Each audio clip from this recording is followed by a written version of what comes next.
Hello, welcome to mini vlog. So ಇವತ್ತಿನ ಡಿನ್ನರ್ಗೆ ನಾನು ಪುದೀನ ಬಾತ್ ಮಾಡ್ಕೊತಾ ಇದ್ದೀನಿ. ಮೊದಲನೇದಾಗಿ ನಾನು 7ರಿಂದ 8 ಸ್ಪೂನಷ್ಟು ಎಣ್ಣೆನ ಹಾಕೊತಾ ಇದ್ದೀನಿ. ಒಂದು ಈರುಳ್ಳಿನ ಉದ್ದುದಕ್ಕೆ ಹೆಚ್ಚಿ ಇಟ್ಕೊಂಡಿದ್ದೀನಿ. ನಾನು ಫ್ರೈಗೆ ಚಕ್ಕೆ ಲವಂಗ ಎಲ್ಲ ಏನೂ ಹಾಕ್ತಾ ಇಲ್ಲ, ಯಾಕೆಂದರೆ ಅದನ್ನೆಲ್ಲ ನಾನು ರುಬ್ಬಕ್ಕೆ ಹಾಕ್ಕೊಂಡಿದ್ದೀನಿ.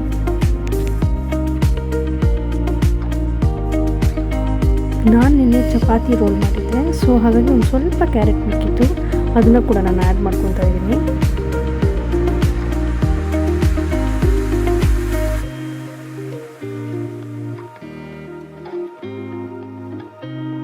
ನೋಡಿ, ಇದು ಫ್ರೋಝನ್ ಬಟಾಣಿ ನಾನು ಮನೆಯಲ್ಲೇ ಮಾಡ್ಕೊಂಡಿದ್ದು. ಇದು ಹೇಗಪ್ಪ ಮಾಡೋದು ಅಂದರೆ, ಬಟಾಣಿನ ಬಿಡಿಸಿ ಆ ಕಾಳುಗಳನ್ನ ಒಂದೇ ಒಂದು ಬಾಯ್ಲ್ ಕೊಡಬೇಕು. ಬಾಯ್ಲ್ ಆದಮೇಲೆ ಅದನ್ನು ಒಣಗಿಸಿ ಒಂದು ಜಿಪ್ಲಾಕ್ ಕವರಿಗೆ ಹಾಕಿ ಫ್ರೀಝರ್ ಇಟ್ಕೊಂಡ್ರೆ ನಮಗೆ ಯಾವಾಗ ಬೇಕೋ ಆವಾಗ ಯೂಸ್ ಮಾಡ್ಕೊಬೋದು. ಸೊ ಇದು ನಾನು ಫ್ರೀಝರಲ್ಲಿ ಇಟ್ಟೋದ್ರಿಂದ ಸ್ವಲ್ಪ ಚಟಪಟ ಅಂತಿದೆ. ನಾನು ಮುಂಚೆನೇ ತೆಗೆದಿಟ್ಕೊಳ್ಳೋಕ್ಕಾಗಿಲ್ಲ ಆಚೆ. ನಾವು ಯಾವುದೇ ಥರ ಕಾಳುಗಳನ್ನ ಉರಿಬೇಕು ಅಂತ ಅಂದರೆ ಅದಕ್ಕೆ ಅರಿಶಿನ ಹಾಕಿದ್ರೆ ಆ ಕಾಳು ಹಸಿ ವಾಸನೆ ಹೋಗುತ್ತೆ.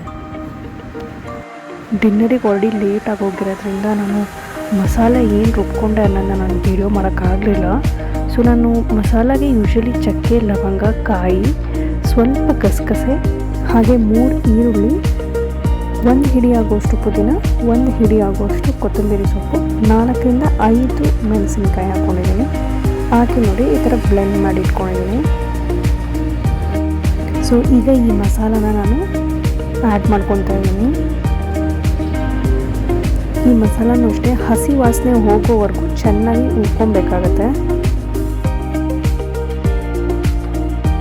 ನೋಡಿ, ಈಗ ಎಣ್ಣೆ ಎಲ್ಲ ಮೇಲೆ ಬಂದು ತೇಲ್ತಿದೆ. ಸೊ ಈಗ ನಾನು ಉಪ್ಪನ್ನ ಆ್ಯಡ್ ಮಾಡ್ಕೊತಾ ಇದ್ದೀನಿ.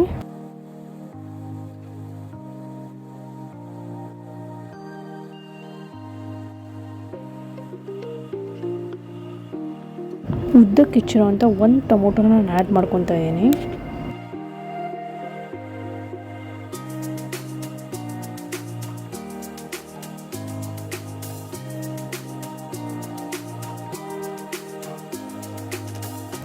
ಸೊ ಈಗ ನಾನು 2 ಪಾವ್ ಅಕ್ಕಿಗೆ ಮಾಡ್ತಿರೋ ಕಾರಣ 4 ಗ್ಲಾಸ್ ನೀರನ್ನ ನಾನು ಬೆರೆಸ್ಕೊತಿದ್ದೀನಿ ಇದಕ್ಕೆ.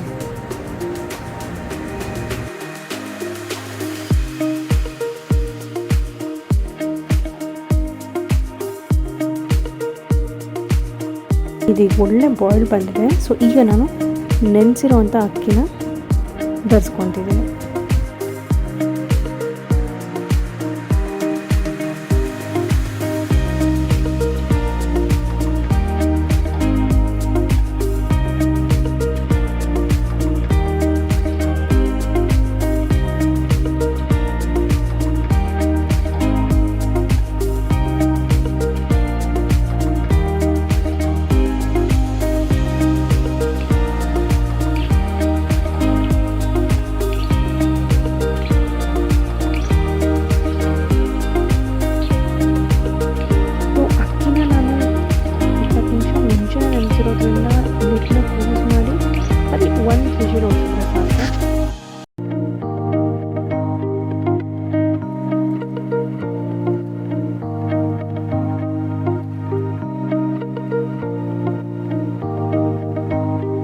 ಕುಕ್ಕರ್ ಆರಿದೆ ನೋಡಿ, ಎಷ್ಟು ಗ್ರೀನಿಶ್ ಕಾಣ್ತಾ ಇದೆ.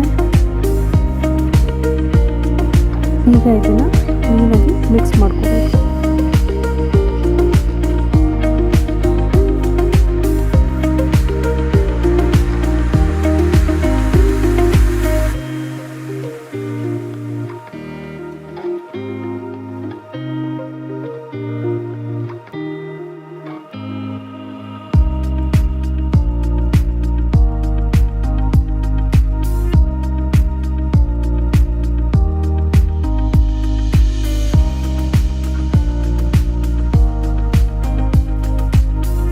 ಪುದೀನ ಬಾತ್ ರೆಡಿ ಆಗಿದೆ.